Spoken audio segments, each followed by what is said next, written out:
The spirit of Lindau is the openness of the discussion and the passion for science that inspires and connects beyond the day. Fondazione Cariplo condivide la passione per la scienza e l'attenzione verso le nuove generazioni di ricercatori e per questo dal 2010 collabora con il Lindau Nobel Meeting.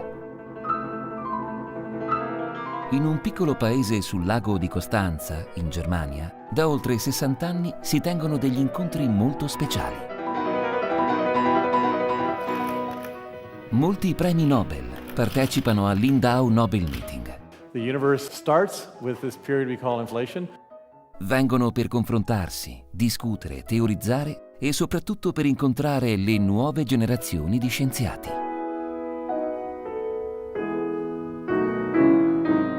The spirit of Lindau is the combination of scientific excellence, deep passion for science, curiosity, and the insight that science does not provide final answers. I mean, some scientists, I think, are not quite as doubtful as they ought to be. You know, my friend François Jacob once said, it's not science that is dangerous, it's ignorance.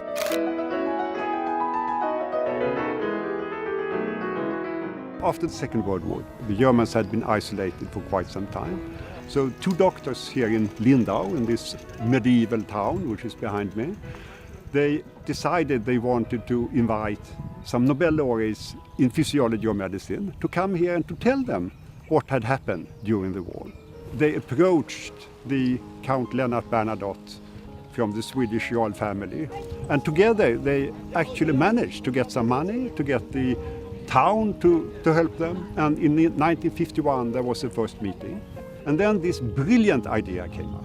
We should invite young people, students, young researchers. And even though the idea may not have emanated with Count Lennart Bernadotte, he was the one who actually made it happen.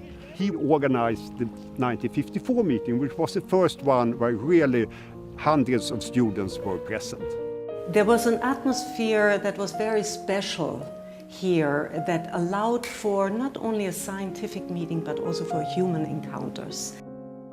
Per molti anni gli incontri a Lindau si tennero in lingua tedesca e la maggior parte dei partecipanti proveniva dai paesi intorno al lago: Germania, Austria e Svizzera. It's amazing for me even to tell you that I came here first 49 years ago when I had just finished my studies of chemistry in Graz. I was sponsored by some government agency whose name I forgot. I stayed in a little room and I met for the first time some of the great names I had only heard about or read about in books.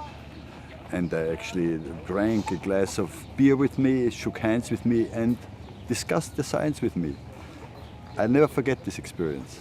Count Lennart was a man fascinated to reach out to the next generation.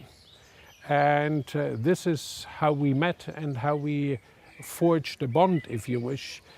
When I met him, he was already quite an elderly gentleman.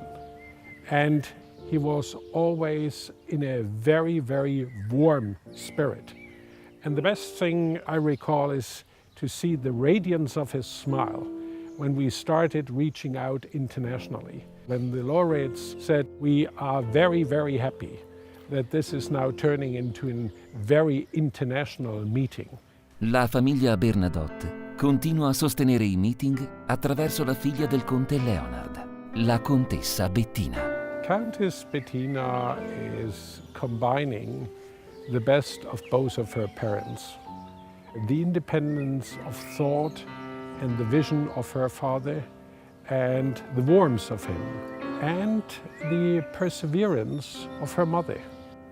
I certainly did not expect to be the president of the Lindau Nobel meetings when I was a child.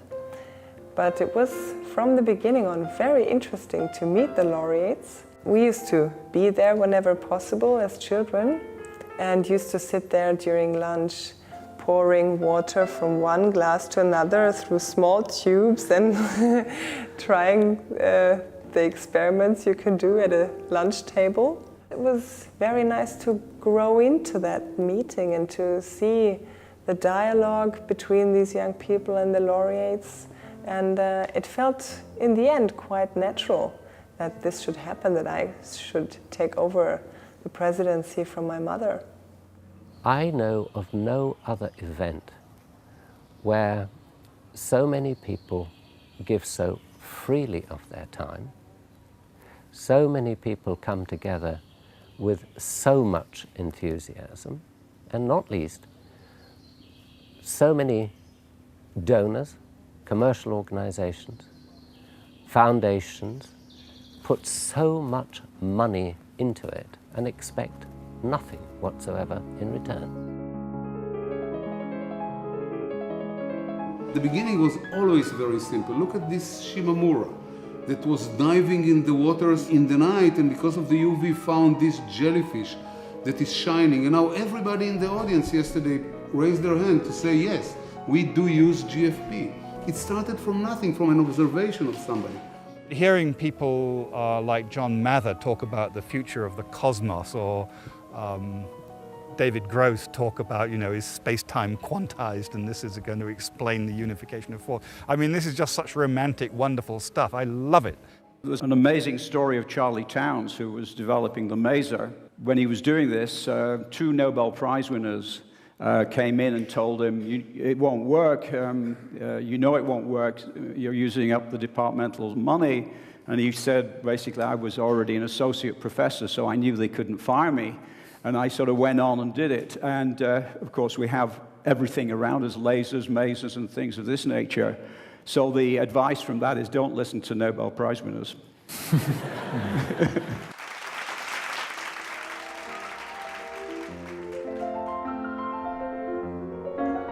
I think there's no question that the beauty of Lindau, with its wonderful lakeside setting, is an inspiration for everybody. And it is part of the reason why people unwind here and enter into this spirit of informality, which I think is so crucial. You have outstanding people, and you have keen, capable young scientists. And they all talk to each other. They bump into each other, and they all have tremendous pleasure from talking about the science and what it is to be a scientist. He likes me because I'm brilliant, charming and enormously modest. He likes about me. I remember here at Lindau, once a student told me, what's wrong with scientists? You're never sure of anything. You ask them to say, yes, well, we think that. And he said that's one of the weaknesses of science. And I told him this is one of the grandeurs of science, this idea that you might be wrong. Einstein said it very well when he said, no experiment will ever prove that I'm correct, but one experiment at any time can prove that I'm wrong. And if everybody had this feeling of the possibility that they might be wrong, it would be the end of bigotry, of fanaticism. In those days, science was considered to be the only hope for the future. And I must admit, I still see it as the only hope. For almost 50 years later, even more so now than in those days. And of course, to see the students coming out of the discussions with the Nobel laureates, with their eyes shining, and I think it's really like Walt Disney. It's really those eyes that are like stars, pop, and they come out, and it's a marvelous experience. So we're in this beautiful place, this beautiful setting, and a lot of people think that science is the antithesis of those sorts of things, of this natural beauty, and it's actually the opposite. Science is the substance of this beauty, and I think that's fabulous.